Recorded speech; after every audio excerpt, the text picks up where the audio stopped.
This is Democracy Now!, democracynow.org, the War and Peace Report. I'm Amy Goodman. This week, a national strike for a living wage and the right to unionize in the fast food and retail sectors has spread across 7 cities. Hundreds of workers have walked off the job yesterday in Milwaukee, before that in Chicago and St. Louis and Kansas City, Detroit, Flint, Michigan, as well as here in New York City. For more, we're joined by one of the workers, Terrence Wise, who works at both Burger King and Pizza Hut and is a member of Stand Up Kansas City. He's joining us from KCPT, Kansas City Public Television. And here in New York, we're joined by Josh Idelson, who covers labor issues for The Nation and also a contributing writer at Salon.com. His latest piece for Salon is Fast Food Strikes Intensify in 7 Cities. Josh, talk about this expanding, massive protest that's taking place. So this is by far the largest strike by fast food workers in the history of the United States. It comes less than a year after the first big strike by fast food workers anywhere in the United States. And it demonstrates a real escalation in this campaign. It's a dramatic showdown between an embattled labor movement and an industry that increasingly not only is prevalent in the United States economy, but really represents where jobs are going in the United States economy. Organizers estimate that somewhere between 2,000 and 3,000 workers at least have gone on strike this week. This is a mammoth industry, and so it's not one that's going to concede quickly. And so we're going to see this continue to escalate. And talk about who is organizing these protests. So the most significant player behind all of this is the Service Employees International Union. It has lots of fingerprints on this effort.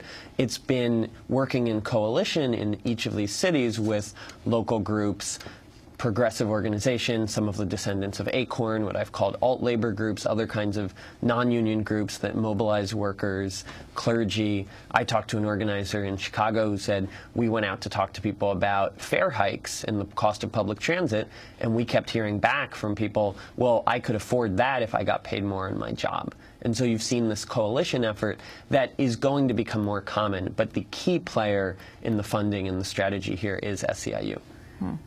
I wanted to turn to some of the workers who've been out in the streets here in New York, protesting outside of, fast food joints from McDonald's to Burger King to Wendy's.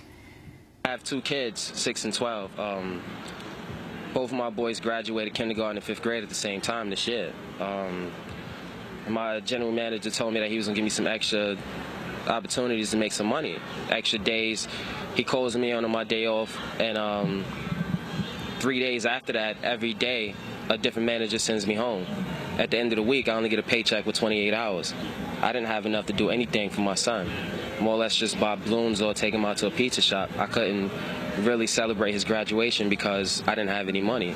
They're not going to give us what we want, and we're going to stay in poverty. We're going to keep on suffering. I know you're tired of suffering. I don't want to see the next generation suffering and suffering. I don't want my kids suffering. I want to make sure they have a better future than I did.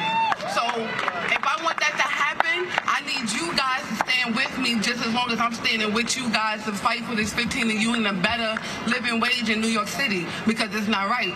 So we got to do something about it. That's Nicasia Legrand and Kareem Starks, 2 workers here in New York. Josh, can you talk about how the living wage campaign fits in with the minimum wage campaign? President Obama this week speaking for support of the minimum wage, increasing the minimum wage at $7.25. But they're not talking about this. They're talking about doubling that. Yeah. People ask whether a $15 minimum wage or a $15 wage floor for the fast food industry is realistic. From one angle, what the workers are demanding is a more realistic alternative to what Obama has put forward, because the president repeatedly has said that if you work full-time, you shouldn't be in poverty. Having a $9 minimum wage would be an improvement, but it wouldn't get us there. $9 still has people in poverty. We have seen that having these workers out on strike has created momentum that politicians have jumped onto. The Congressional Progressive Caucus has been rallying and picketing with these workers. It's shifted the national debate in much the way that organizers note didn't happen when labor was pushing for labor law reform a few years ago. There wasn't the massive critical mass of workers in motion that would have created more momentum behind that effort. So The workers are pushing for change in the workplace, but absolutely having these workers out forcing attention to their struggle by being on strike has played some role in creating more political attention to poverty in the United States. How does this blend with the Walmart campaign? You know, the Our Walmart campaign, which you've been covering extensively, of course, which led a strike in June. We spoke with Walmart worker from Louisiana who participated. This is Brandon Garrett. We're both from Baton Rouge, Louisiana. We worked in the Baker store, store 1102. We went on an unfair labor practice strike in early June, and when we came back from our strike, we both were fired for going on strike. But they just told us we missed a certain amount of days, which were the days that we went on strike. So that's the reason for them firing us. But we all know doing the unfair labor practice strike is against the law for them to actually fire us. So we told them about it at the time of the situation, but they say they do not recognize us as strikers, so that's why they was terminating us. And that was Brandon Garrett, who worked at Walmart, Josh. So our Walmart, as I've reported for The Nation, is a union-backed, non-union group demanding changes in wages and working conditions at Walmart. And what he's describing is the greatest wave of alleged retaliation against workers by Walmart for organizing that we've seen at least since 2005. There are now 60 workers who went on strike last month who've been disciplined in some way, allegedly retaliation, and it represents a major threat to that campaign. One of the things we've seen in the fast food campaign and at Walmart is workers attempting to defend workers who allegedly were retaliated against for collective action with more collective action. So on Friday night, before the big strike wave started this week, we saw workers at Domino's walk off, reportedly 90% of the workers on that shift, in defense of a worker who had been fired. That challenge of retaliation is the biggest challenge facing these campaigns, which are taking on industries that increasingly not only represent inequality in the United States, but represent the face of work in the United States. Josh Idelson, talk about the McDonald's sample budget.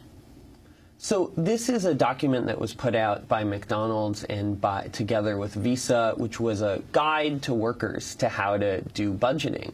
And it brought a lot of mockery on McDonald's, understandably, because what it shows unintentionally is that you cannot survive in a dignified way, in a decent way, on the budget of a full-time job at McDonald's. So in this budget, someone had 2 different fast food jobs and still had no money in the budget for heat, no money in the budget for clothing, $20 for health insurance.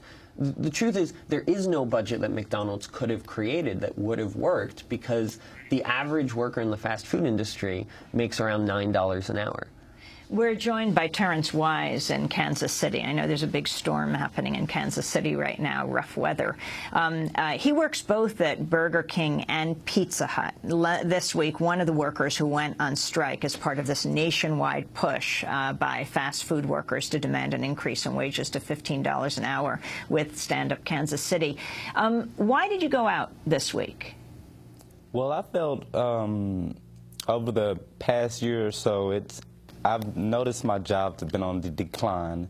I recently lost my home last year, and we've been pretty much taking whatever our jobs have been handing us. It's like a dictatorship when we go to work every day. So I feel now is the time for not only me, but all workers all across the nation to stand up and speak out and come out of the shadows and let the public be aware of how we live our day-to-day lives, which is very poorly, and there needs to be change. Terrence, talk about how you live your daily life. You work both at Burger King and Pizza Hut. Talk about your typical week and talk about supporting your family.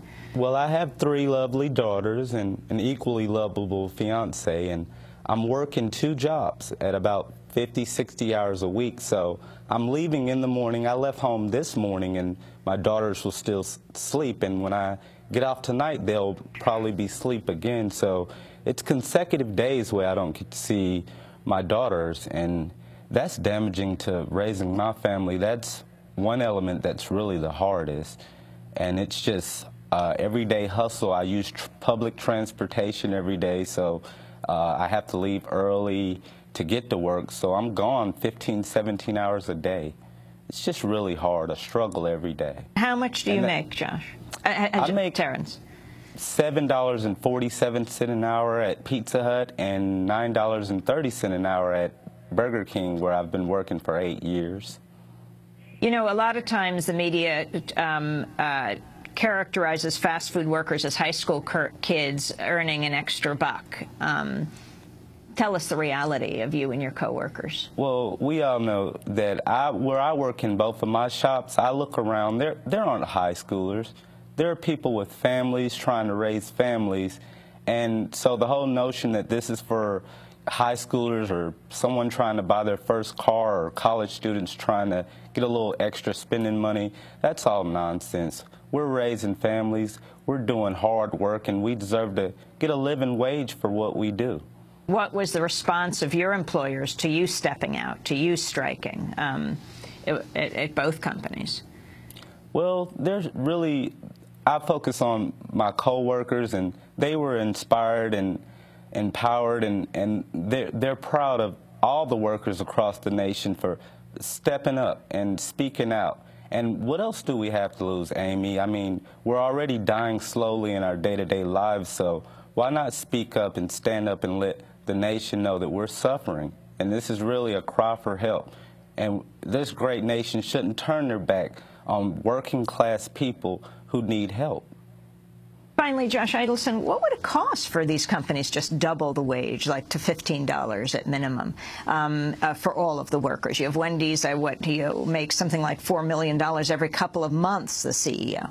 So the way that the companies respond is to talk about the business model for the individual franchisees and their profits, but that really obscures the situation. This is what I've called the who's the boss problem. It's the corporations that set the business model, not these individual franchisees that they hire to be the legal employer of the workers. When it comes to the corporations, McDonald's has doubled its profits in a 4-year period, $5.5 billion in 2011. So there's tremendous profit, there's tremendous wealth being created by these workers. But those corporations are not going to share it with those workers unless they're forced to. And that's why these workers are using a combination of media, political, legal pressure, and strikes to try to change it. We have to leave it there, but we certainly will continue to cover this story. Josh Idelson, thank you so much as well.